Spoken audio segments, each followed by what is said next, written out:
All right. So, Hans, tell us about this next sleep deprivation thing for charity. This strange fact and finding is about a radio talk show host who decided to hold a charity event to raise money for children in 1959. Radio host Peter Tripp was closely monitored by scientists and physicians while he stayed up for 201 hours straight. The first couple days, Peter handled, pretty well. But then individuals started noticing changes in his behavior on day 3. Peter started hallucinating and telling people that the desk drawer was on fire. Peter also frantically took off his shoes because he thought they were filled with spiders. The medical observers all declared that at the time of these hallucinations is when the body was supposed to be in the usual REM or, dream state. Peter ended up staying up for an entire 201 hours straight and immediately afterwards went to sleep for 13 hours straight. Physically, Peter was fine, but his family did say that he never truly recovered from this little event. I was going to look up more information about him to see if he was still alive, but I don't think he is. Those spiders got to him. Yeah. All right. So we're going to talk about our last strange fact and finding, which revolves around a movie. So this Russian sleep experiment story gained so much attention that there was even a couple movies made about it. One of them is called The Soviet Sleep Experiment, which supposedly came out in 2015. And then there was another one that was made in Ireland called The Sleep Experiment that was supposed to come out in 2020 or 2021. And if anybody can find these movies, let us know. Shoot us an email, shoot us a message with links. We'd love to see them. But side note, I did watch a very interesting movie about sleep deprivation.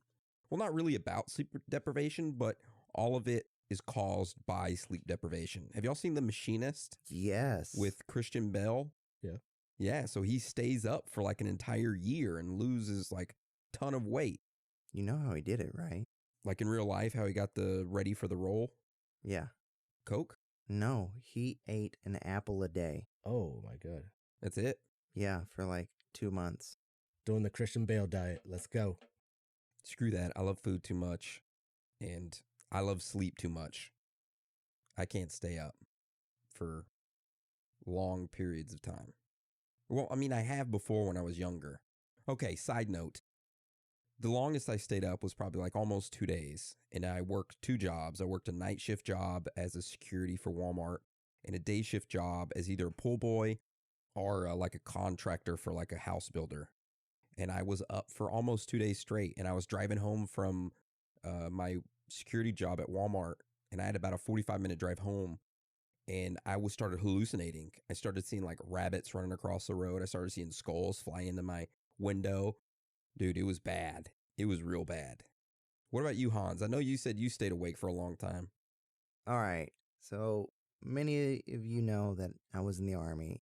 And just a little side note, one point the Army really fucked me over for 300 days.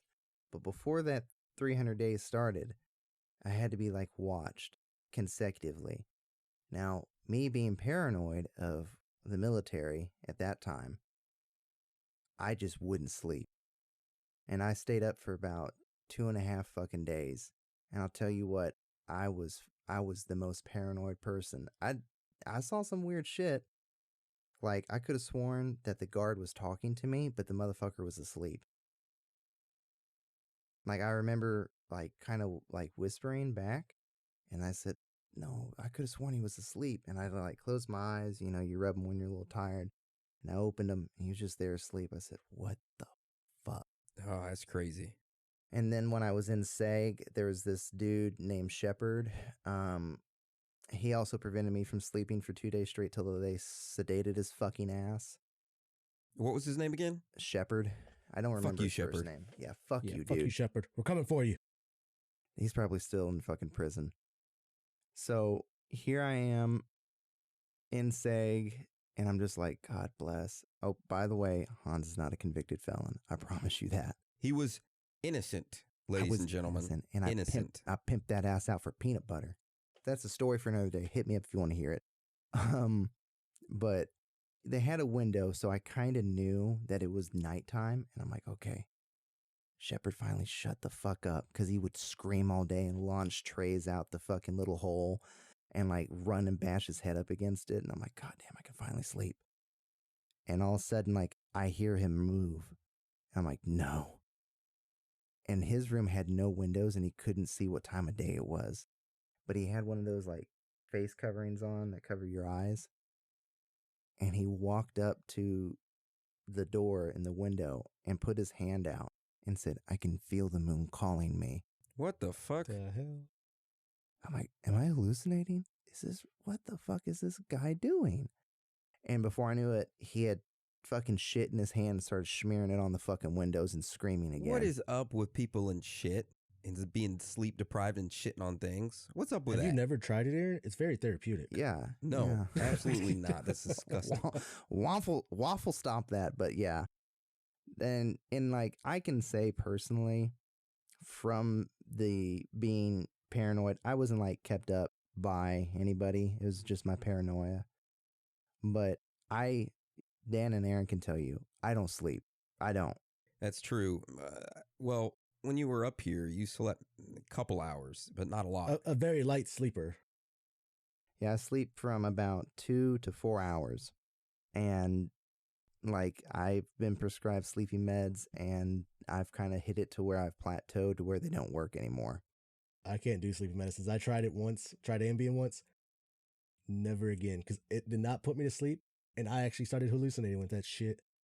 Let's just say that I don't like seeing fucking bunnies hop around when I'm just sitting in my bedroom.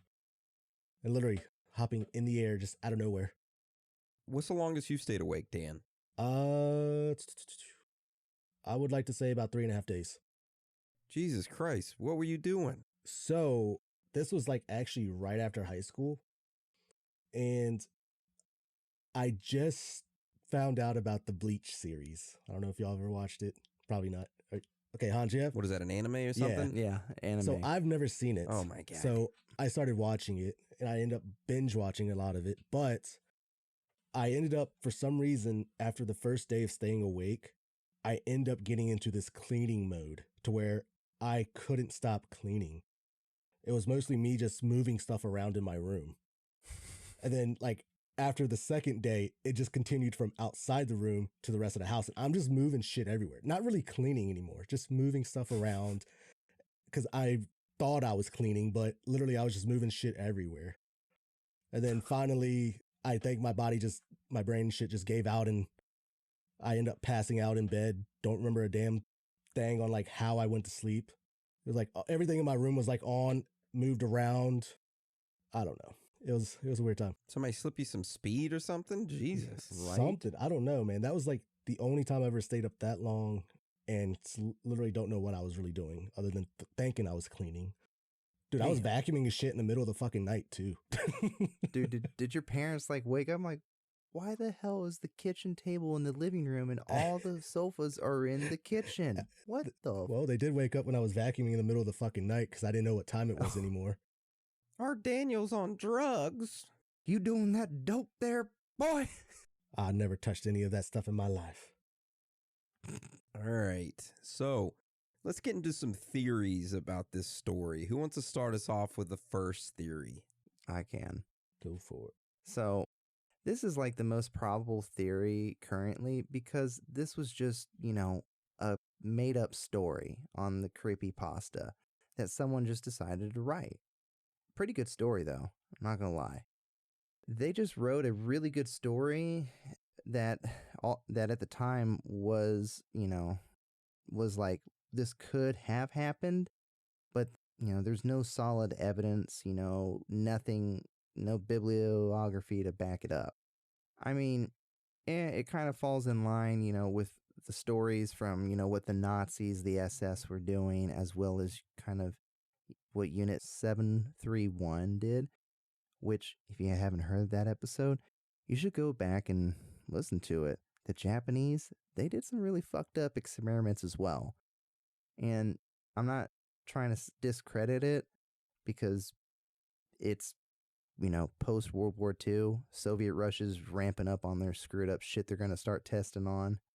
It's plausible, but there's not really like any evidence from it happening in Russia, but we'll never really truly know because Russia will never let us know. Just saying. Facts. It could be a hoax, it could not.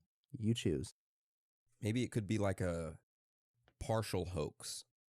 Some of it's right, some of it's wrong, purposely misleading that maybe America's the one who did this, but they wanted to frame it on Russia.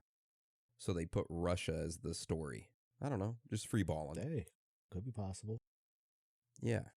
So this next theory is called the Nazi scientist help. So this story and everything supposedly all happened right after World War II. So this means that after the USSR had taken control over Germany, that was just like how the US kind of brought over some Nazi scientists for Operation Paperclip. Maybe perhaps the Russians had captured some of the scientists and used whatever knowledge that they had and were using this to do this experiment. Now, we already know some of the sick experiments the Nazis had done, like their experiments on the twins, bone, nerve, and muscle transplants with Joseph Mengele, or Mengele, however you pronounce his name. They even did some freezing experiments, testing mustard gas and other poisons. So why wouldn't they use the information they had gathered from the Nazis? I mean, they could have gathered this information of this stimulant gas and used it on some of the prisoners, and that is what they could have did and been like, whoa, this stimulant gas is way too potent, turns these people into pretty much zombies. Let's turn it into bath salts. I mean, they could create super soldiers this way. Yeah. They could, yeah. You wouldn't need to sleep. It is very lucrative for the military. No sleep, super soldiers, right. Yep. I want to believe it, but I don't know. Okay, Dan, hit us with this last theory.